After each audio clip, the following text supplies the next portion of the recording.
For as long as I can remember, I've carried a quiet question inside me. Who am I really? It was never loud, just a soft hum beneath everything I did. As a child, I asked it in wonder. As a teenager, I asked it in frustration. And now, as an adult, I ask it in silence. Still searching, still unsure. I admired people who wear their identities like a second skin. Their playlists curated, their drink orders memorized, their wardrobes unmistakably theirs. I, on the other hand, was a collage of borrowed things, trying on versions of myself like outfits in a fitting room, hoping one might finally fit. I read that people with a strong sense of identity will be better equipped to face life with certainty and confidence. Maybe that's why life has always felt like an unwinnable game to me. I keep pressing start, hoping the next round will bring clarity. But some days, I just want to log out. Looking back, I think I understand why I felt so lost. I wanted to be like everybody else. I wanted to listen to whatever music my friends listened to. I wanted to wear whatever the pretty girls were wearing. I wanted to do cool things that could impress people. My question weren't, what do I truly enjoy? But rather, what would they want me to say? There's something bold, deep, exhausting about constantly shape-shifting for the sake of belonging. You become fluent in other people's preferences like an actor who's learned every script but forgotten her own voice. You get good at the performance, but the performance never ends. We mold ourselves for others because deep down, we crave love. We want to be seen, adored, chosen. It's a deeply human instinct. But somewhere along the way, in the act of asking for love from the world, we begin carving off pieces of who we are. We offer up fragments of ourselves, hoping someone will say, this is enough. And then one day, you realize you've become a mosaic of other people's expectations. But none of it feels right. Identity is just the sum of the choices we make. We live in a world of infinite paths and endless possibilities. We can be anything, but choosing one thing means grieving the thousands we didn't. When everything is possible, nothing feels certain. I've always wondered if I was on the right path.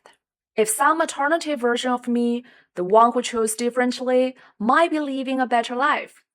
Choices, in theory, is freedom. But in practice, it can feel like quiet paralysis.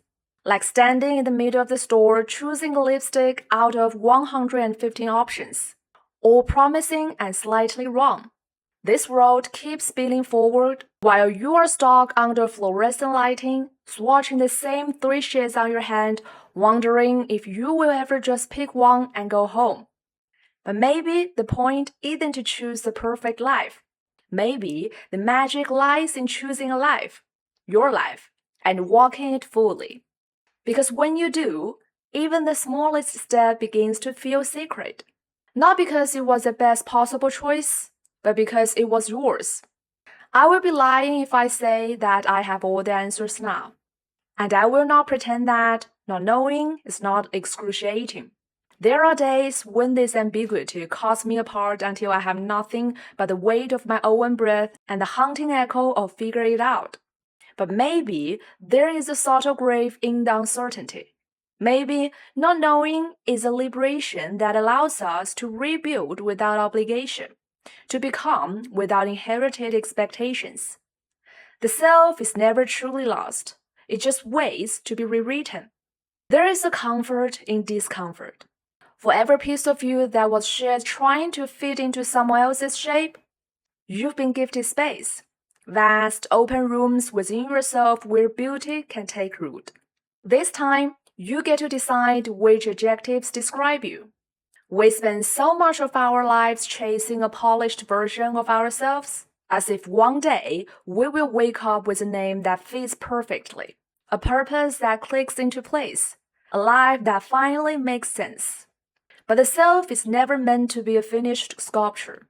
It's more like a river, shifting, expanding, carving new paths in quiet persistence. The harder you search for who you are, the more elusive it becomes, like trying to catch smoke in your hands. But what if the answer isn't found in the asking?